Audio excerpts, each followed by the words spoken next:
नमस्कार दोस्तों। भारत का जो भौतिक प्रदेश है उससे संबंधित महत्वपूर्ण प्रश्नोत्तरी चल रही थी।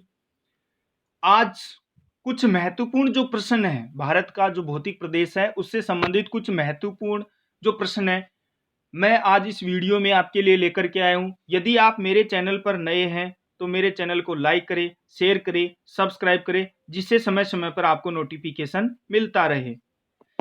अब चलते हैं महत्वपूर्ण प्रश्नोत्तरी की तरफ। तो देखिए, पहला प्रश्न है, भारत के किस द्वीप का उद्गम ज्वालामुखी के द्वारा हुआ है। यानी 4 द्वीपों के नाम दे रखे हैं, कार निकोबार, बैरन, उत्तरी अंडमान और लिटिल अंडमान। इन 4 द्वीपों में से एक द्वीप ऐसा है जिसका निर्माण किसके द्वारा हुआ है, ज्वालामुखी के द्वारा। यदि बात करें ज्वालामुखी की, तो पृथ्वी का जो भूगर्भ है उसमें मैग्मा पाया जाता है या लावा पाया जाता है। जहां से धरातल कमजोर होता है, यह मैग्मा संवहनीय क्रिया के द्वारा एक नली के माध्यम से धरातल के ऊपर जमना प्रारंभ हो जाता है और यही क्या होता है, ज्वालामुखी विस्फोट होता है। यदि बात करें इन चारों ऑप्शनों की, तो पहला है कार निकोबार। इस कार निकोबार की बात करें तो इसे कार भाषा में पू कहा जाता है। कार भाषा में इसे क्या कहा जाता है, पू। आगे और बात करें इसी कार निकोबार की, तो ये जो कार निकोबार है, निकोबार जो द्वीप समूह है, हमारा जो निकोबार द्वीप समूह है, इसका उत्तरतम भाग है। भाग कौन सा है, उत्तरतम। और भी बात करें तो ये सबसे अधिक आबादी वाला द्वीप है, इसकी आबादी भी सर्वाधिक है। और बात करें तो 2004 में जो सुनामी आई थी, सुनामी की जो लहरें उठी थी, इससे सबसे ज्यादा क्षति या नुकसान हुआ था कार निकोबार को। और यदि बात करें तो हमारा जो अंडमान द्वीप समूह है, हमारा जो अंडमान द्वीप समूह है, इस अंडमान द्वीप समूह क्या जो छोटा अंडमान है, छोटा अंडमान, और एक द्वीप और है उसका नाम है ननक्रोवी। ननक्रोवी, इन दोनों के बीच में कार निकोबार स्थित है। चलते हैं अगले ऑप्शन की तरफ। अगला ऑप्शन है बैरन। बैरन की बात करें तो भारत का एकमात्र सक्रिय ज्वालामुखी कहाँ स्थित है, इस बैरन द्वीप पर स्थित है और यह लगभग 3 किलोमीटर में फैला हुआ है। जो बैरन द्वीप है लगभग 3 किलोमीटर में फैला हुआ है। और सबसे पहले विस्फोट की बात करें यहाँ पर, तो वो हुआ था 28 मई 2005। पहला विस्फोट कब हुआ था, 28 मई 2005।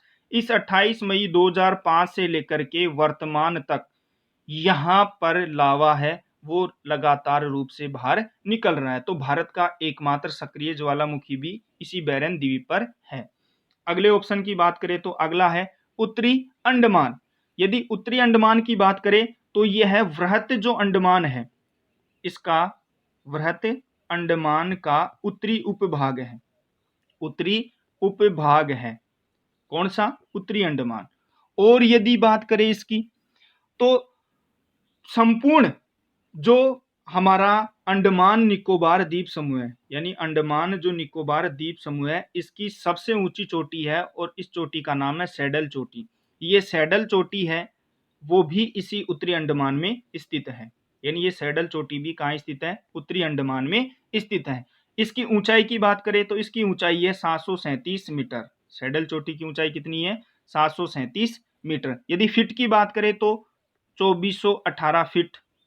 तो दोनों ध्यान रखने, 2418 भी और 737 भी, यानी 737 मीटर में है और 2418 फीट में है। और यदि इसकी उत्तरी अंडमान की बात करें तो यहाँ एकमात्र नदी है और उस नदी का नाम है कलपोंग नदी। यहाँ पर एकमात्र नदी बहती है और उस नदी का नाम है कलपोंग नदी। ये जो कलपोंग नदी है यह भी सैडल जो चोटी है इसके ढलानों से ही बहती है, सैडल चोटी के ढलानों से ही बहती है। और यदि इसकी बात करें तो यहाँ मुख्य रूप से चावल और संतरे की कृषि की जाती है। चावल और संतरे के बगीचे पाए जाते हैं, या यहाँ का मुख्य उद्योग है। आगे बात करें लिटिल निकोबार की। अब लिटिल निकोबार को छोटा जो निकोबार है ये भी कहा जाता है। लिटिल निकोबार को छोटा निकोबार भी कहा जाता है। ये जो छोटा निकोबार है मुख्य रूप से दक्षिणी जो निकोबारी भाषा है, दक्षिणी जो निकोबारी भाषा है, इस दक्षिणी निकोबारी भाषा में इसे ओंग कहा जाता है। तो ध्यान रखना, ये भी पूछ सकता है आपसे कि जो दक्षिणी निकोबारी भाषा है इसमें लिटिल अंडमान को किस नाम से जाना जाता है, तो किस नाम से जाना जाता है, ओंग के नाम से। तो चारों ऑप्शन देखें, इसमें एकमात्र बैरन द्वीप ऐसा है यहाँ पर ज्वालामुखी पाई जाती है। तो बैरन द्वीप का निर्माण ही किससे हुआ है, ज्वालामुखी विस्फोट के द्वारा। तो इसका सही उत्तर हो गया बैरन। चलते हैं अगले प्रश्न की तरफ। अगला प्रश्न है, कुडप्पा क्रम के शैल किससे संबंधित है। और शैल का मतलब होता है चट्टान, शैल का मतलब होता है चट्टान। हमारी जो पृथ्वी है वो मुख्य रूप से 3 चट्टानों से बनी हुई है। एक नंबर है आग्नेय, दूसरी है अवसादी और तीसरी है कायांतरित। यहां ध्यान रखना, कायांतरित का एक नाम और है और वो है रूपांतरित चट्टान। तो ये 3 चट्टानें पाई जाती है और इन 3 चट्टानों से ही हमारी जो भूप्रपट्टी है ये बनी हुई है।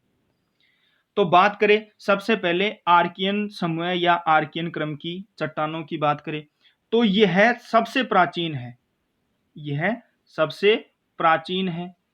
और प्रायद्वीपीय जो भूभाग है, यानी भारत की बात करें तो भारत का जो प्रायद्वीपीय भूभाग है, ये वाला जो क्षेत्र है, इसका 2/3 जो भाग है वो इसी क्रम की चट्टानों से बना हुआ है। और बात करें तो आर्कियन समूह की जो चट्टानें हैं, मानव के अस्तित्व के साथ में ही इनका विकास हो गया था। यानी मानव का जब इस पृथ्वी के ऊपर एक तरह से विकास हुआ था, उसी समय में इस आर्कियन समूह की चट्टानों का निर्माण भी हो गया था। और यदि बात करें तो वर्तमान में ये चट्टानें क्या हो गई है, रूपांतरित। अब रूपांतरित की बात करें तो ये परिवर्तित हो गई है, इनका जो वास्तविक स्वरूप है वो बदल गया है।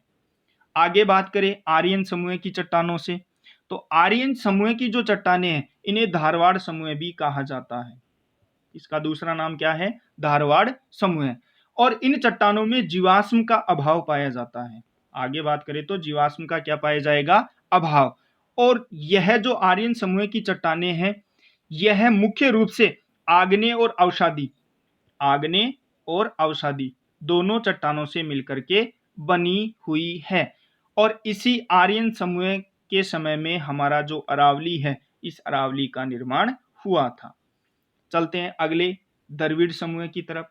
तो इस द्रविड़ समूह की बात करें तो यह मुख्य रूप से हमारा जो हिमालय पर्वत है, इस हिमालय पर्वत में निरंतर पाई जाती है, यानी लगातार रूप से द्रविड़ समूह की चट्टानें पाई जाती हैं। और बात करें इस द्रविड़ समूह की चट्टानों की तो इनमें बलुआ पत्थर और जो रासायनिक उर्वरक हैं ये सर्वाधिक मात्रा में पाए जाते हैं। तो ये भी ध्यान रखना, आपसे प्रश्न पूछ सकता है कि किस समूह की चट्टानों में मुख्य रूप से बलुआ पत्थर और रासायनिक उर्वरक पाया जाता है, तो द्रविड़ समूह। या फिर प्रश्न ये भी पूछ सकता है कि हिमालय में निरंतर रूप से कौन से समूह की चट्टानें पाई जाती है, तो कौन सी आएगी, द्रविड़ समूह की। अगली बात करें तो अगला है पुराण समूह। जो पुराण समूह है ये मुख्य रूप से जो हमारा धारवाड़ समूह है या धारवाड़ क्रम की जो चट्टानें हैं इन्हीं से इस पुराण समूह का निर्माण हुआ है। और धारवाड़ समूह किसको कहा गया है, आर्यन समूह को।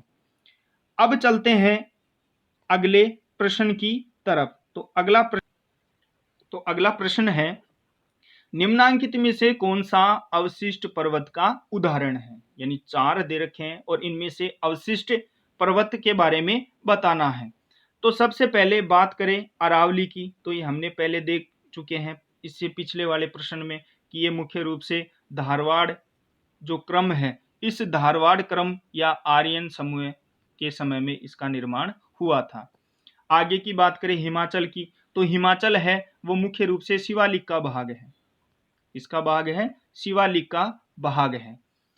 और यदि बात करें अगले काकेशस की, तो काकेशस है ये यूरोप और एशिया की सीमा पर है, यूरोप और जो एशिया है इसकी सीमा पर काकेशस पर्वत है। और बात करें इस काकेशस की तो इसके कितने भाग हैं, 2 भाग हैं। काकेशस के कितने भाग हैं, 2। पहले भाग की बात करें तो पहले भाग को कहा जाता है महाकाकस। पहला भाग कौन सा है, महाकाकस। यदि दूसरे भाग की बात करें तो दूसरा भाग है हीनकाकस, दूसरा भाग है हीन काकस। आगे बात करें एंडीज पर्वत श्रृंखला की, तो एंडीज जो पर्वत श्रृंखला है यह विश्व की सबसे लंबी पर्वत श्रृंखला है, विश्व की सबसे लंबी पर्वत श्रृंखला है। और हमारा जो दक्षिणी अमेरिका है, यानी दक्षिणी अमेरिका जो है, इस दक्षिणी अमेरिका के पश्चिमी तट पर यह जो एंडीज पर्वत है इसका विस्तार पाया जाता है। आगे बात करें, अगला प्रश्न है दक्कन ट्रेप का निर्माण कब हुआ था। तो दक्कन ट्रेप का निर्माण कब हुआ था, तो यह इसका निर्माण हुआ था मुख्य रूप से कब, क्रिटेशियस ज्वालामुखी क्रिया के द्वारा, यानी दक्कन जो ट्रेप है इसका निर्माण हुआ था क्रिटेशियस ज्वालामुखी क्रिया के द्वारा। चलते हैं अगले प्रश्न की तरफ। अगला प्रश्न है भारत में निम्न में से किस राज्य में न्यूनतम औसत वार्षिक वर्षा होती है, यानी सबसे कम औसत वार्षिक वर्षा 4 राज्य के नाम दे रखे हैं, इनमें से एक में औसत वार्षिक वर्षा कम होती है, तो इसका सही उत्तर क्या होगा, जम्मू कश्मीर। और जम्मू कश्मीर वर्तमान में क्या है, एक केंद्र शासित प्रदेश, ये भी ध्यान रखना।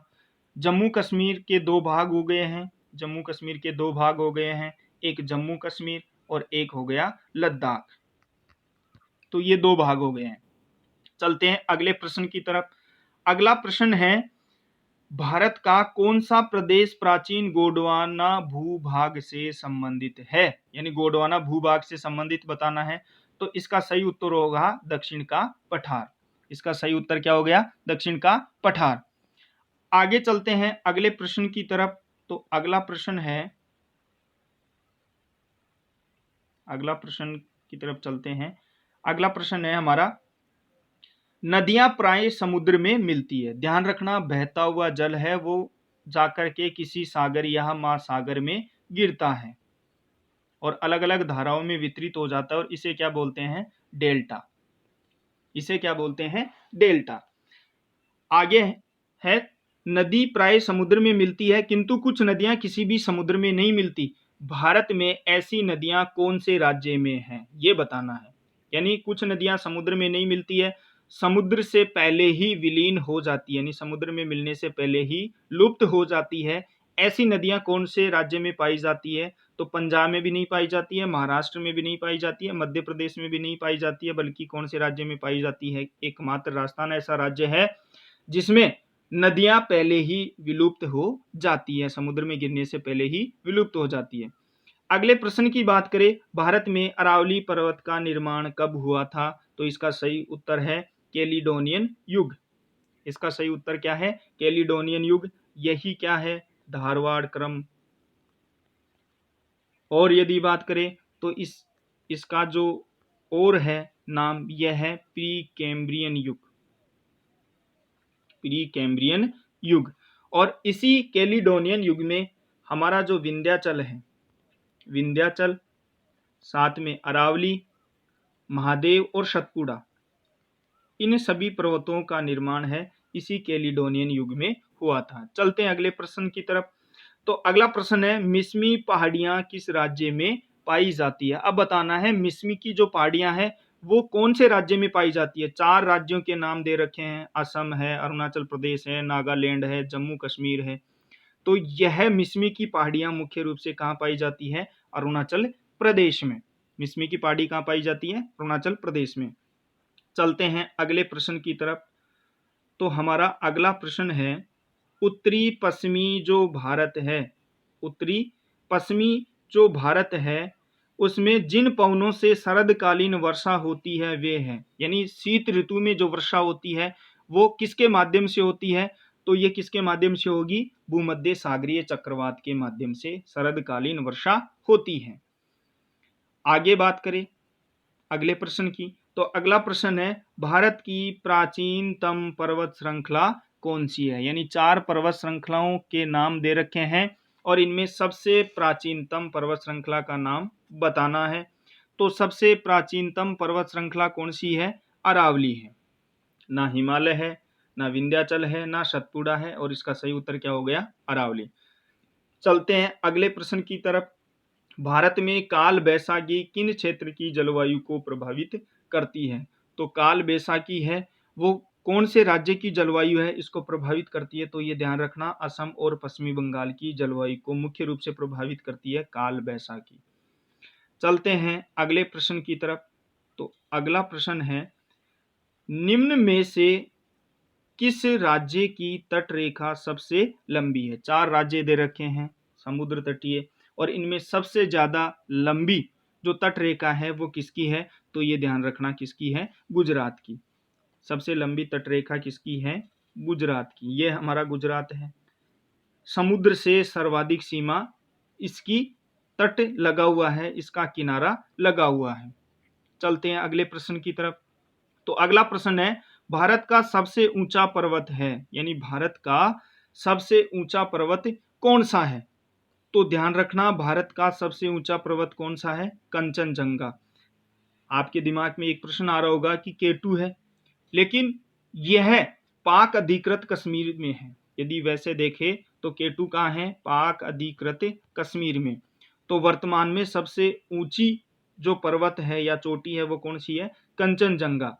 यदि बात करें इस कंचनजंगा की, तो ये तीसरी सबसे ऊंची पर्वत चोटी है, तीसरी सबसे ऊंची पर्वत चोटी है। और बात करें इस कंचनजंगा के बारे में, तो कंचनजंगा सिक्किम जो राज्य है, इस सिक्किम राज्य के उत्तर पश्चिमी भाग में नेपाल की सीमा के पास स्थित है। यदि इसकी ऊंचाई की बात करें तो इस कंचनजंगा की ऊंचाई कितनी है? 8,586 मीटर। चलते हैं अगले ऑप्शन की तरफ। अगला ऑप्शन है मक्कालू। यदि मक्कालू पर्वत की बात करें तो यह जो मक्कालू पर्वत है, यह एवरेस्ट जो पर्वत है, एवरेस्ट, माउंट एवरेस्ट है, इससे 20 किलोमीटर दक्षिण पूर्व की तरफ स्थित है। यानी माउंट एवरेस्ट से 20 किलोमीटर दक्षिण पूर्व की तरफ स्थित कौन सा पर्वत है? मक्कालू पर्वत। यदि इसकी ऊंचाई की बात करें तो इसकी ऊंचाई है 8,481 मीटर। और यदि फीट की बात करें तो फीट है 27,825 फीट। तो दोनों मीटर में भी ध्यान रखना और फीट में भी ध्यान रखना। चलते हैं अगले ऑप्शन की तरफ। अगला है काराकोरम। ये काराकोरम क्या है? दर्रा है और जम्मू कश्मीर में है।